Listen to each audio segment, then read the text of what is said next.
গান হচ্ছে মেডিসিন। দুঃখ জ্বালা যন্ত্রণা কোনো মানুষের নেই, হতে পারে না।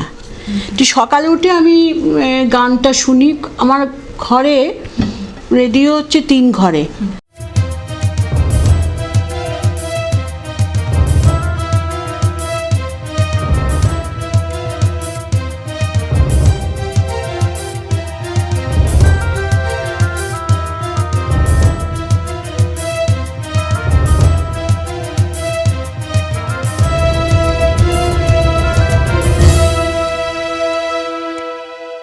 প্রত্যেক সপ্তাহের মতো এই সপ্তাহেও আমরা এসেছি বিশিষ্ট সঙ্গীত শিল্পী শ্রীমতী বনশ্রী সেনগুপ্তর বাড়ি। ওনার সঙ্গীত জগতের এবং ওনার পারিবারিক বিভিন্ন অভিজ্ঞতার কথা। যদি আপনার সঙ্গীত জগতের প্রথম আশা কবে?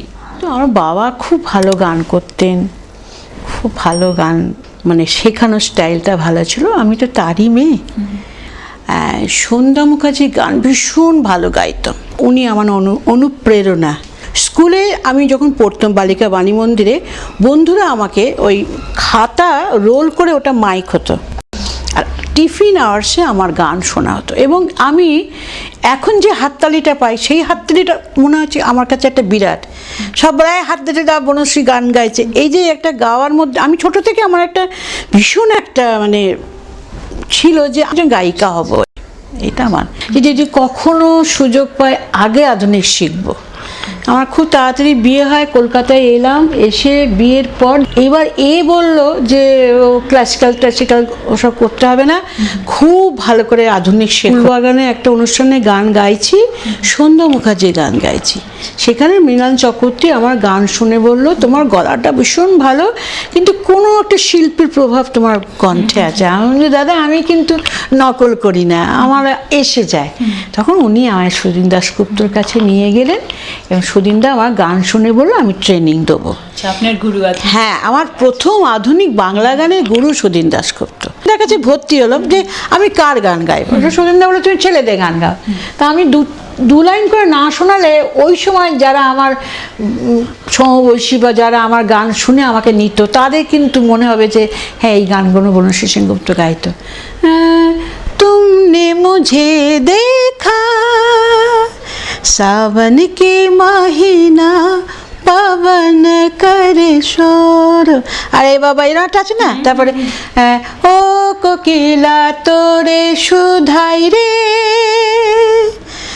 তারপরে আছে সজনী লো দেখে যা উথালি পাথালি হলো মন।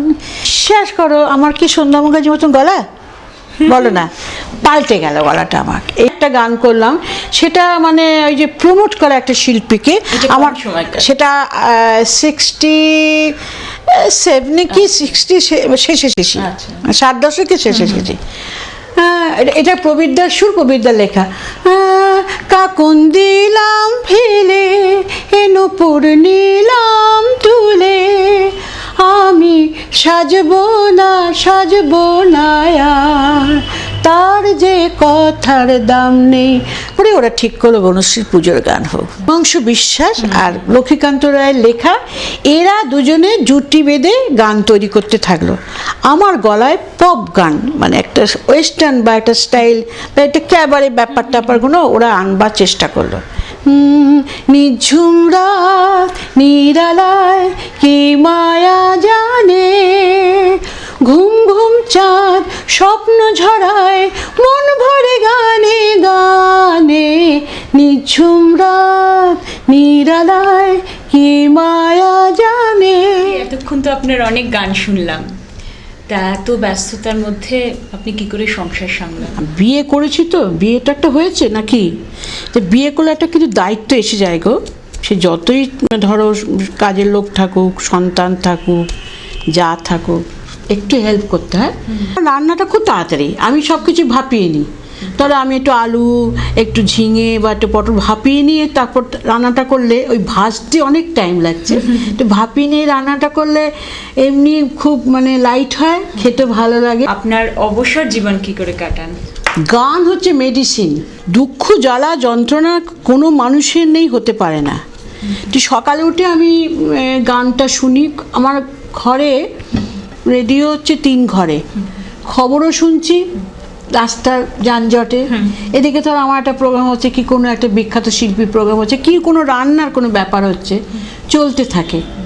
এই এই এই রান্না করতে করতেও কিন্তু অবসরটা বার করে নিই আমি, মার্কেটিং করি। কারণ বলছি যে আমার ঘরে যদি তুমি যে পর্দা আমি 2 মাস ধরে দেখছি, 2 মাস একদিন পর আমার সে পর্দাটা আর ভাল লাগে না, আমি তাকে সরাবই, সরে আবার একটা বার করি। আর আমার একটুখানি এই ফার্নিচার, এই ঘর থেকে ও ঘর, ও ঘর থেকে ও ঘর, বা ওটা এখানে টেনে আনলাম, আমার মনটা ভালো থাকে গো। তাহলে আর রোজ তো ফ্ল্যাট কিনতে পারবো না, কিন্তু ঘুরিয়ে ঘুরিয়ে নিলে না মন ভীষণ ভালো থাকে। এমন একটা পৃথিবীতে আমরা থাকতে চাই, যেখানে যুদ্ধ নেই, যেখানে দ্বন্দ্ব নেই, কামানের গোলা বারুদের কোনো গন্ধ নেই, যেখানে প্রাণের দরজাগুলো বন্ধ নেই। এমন একটা পৃথিবীতেই আমরা থাকতে চাই, যেখানে যুদ্ধ নেই, যেখানে দ্বন্দ্ব নেই।